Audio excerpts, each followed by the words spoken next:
an rem mangai na aluang lia te thom mo yani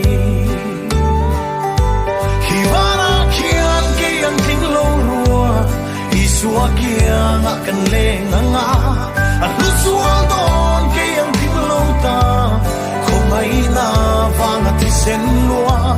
sa tuanin kan fak ning lo chandam tu mangai na ro pui helia zong kan rum kan trap le chi lungai mang an natin min ne fo va ha tol na tu zong in kan van ruaya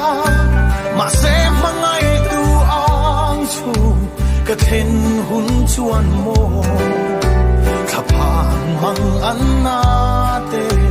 abo ve to ang hiwana kiang kiang ting lo rua isua kiang akan lenganga alusual don kiang ting lo ta kong ay na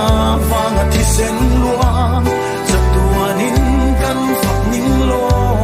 chandam tu mangay na ro pui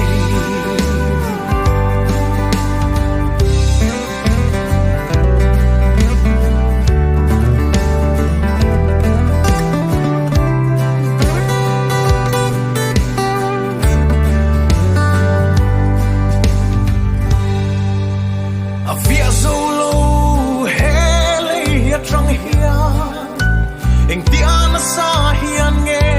mo min mangai eng ti ke mo kala theng ve anga chutin saklo ki ang hi min kuang kwa ni chua mangai na vang hian mo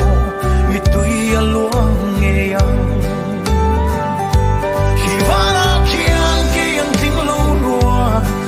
isua kiang akan lenganga alusual don kiang tinglo ta komai na vana ti sen luang sa tuanin kan fak ning lo chandam tu mangai na ro pui hivana kiang kiang tinglo rua isua kiang akan lenganga alusual don kiang tinglo ta ay na vang at sen luang